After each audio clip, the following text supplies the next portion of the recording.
नागपुर के वाटोड़ा इलाके से पशु चोरी की एक बड़ी खबर सामने आ रही है। एक मेहनती पशुपालक की रातों रात किस्मत बदल गई जब अज्ञात चोरों ने उसके तबेले से लाखों की कीमत के मवेशी पार कर दिए। नागपुर के वाटोड़ा अंतर्गत आने वाले तरुड़ी खुर्द इलाके में रहने वाले मोरेश्वर कवड़ूजी संयम, जो पिछले कई वर्षों से दुग्ध व्यवसाय और पशुपालन कर अपना घर चला रहे हैं, आज बेहद परेशान है। मोरेश्वर ने बताया कि उनका तबेला हनुमान मंदिर के पीछे स्थित है। 6 मई की शाम उन्होंने हमेशा की तरह अपने 16 गायों और 8 बछड़ों को तबेले में बांधा था, लेकिन 7 मई की सुबह जब वे 5 बजे तबेले पहुंचे तो उनके पैरों तले जमीन खिसक गई। तबेले से 4 गाय और 2 बछड़े गायब थे। चोरी हुए मवेशियों में एक लाल रंग की बिना सींग वाली गाय, एक काली चित्तीदार गाय और 2 सफेद बछड़े शामिल हैं। पीड़ित के अनुसार चोरी हुए इन मवेशियों की कुल कीमत करीब 1,24,000 रुपए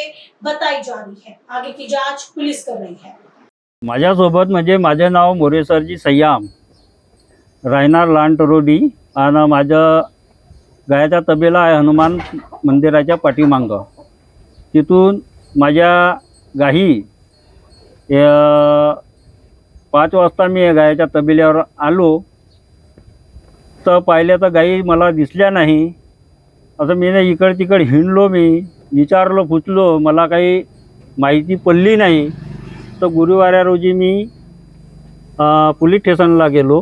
पोलीस स्टेशनला जाऊन तर हे मी तक्रार दिली का माझ्या एवढ्या एवढ्या दुधाच्या गाई गेलेल्या आहे। आता गाई माझ्या 4 गेल्या होत्या आणि 2 वासरं गेले आणि गायाची किंमत 1,14,000 रुपये माझ्या गायाची किंमत होती। अशी पोलिसांना विनंती करावा असे माझ्या गाई मिळून द्यावे आणि त्यानं ज्यानं माझ्या गाई चोरलेल्या असन तर त्याला कडक त्याला या सजा द्यावा अशी माझी मोरेसर सय्यामकडून माझी विनंती आहे।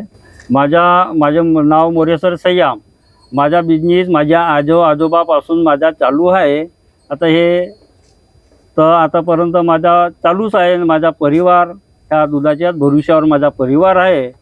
अशी पोलिसांना अशी काळजी घेऊन तर हे आम्हाला मिळून द्यावे अशी माझी आग्रहाची विनंती आहे।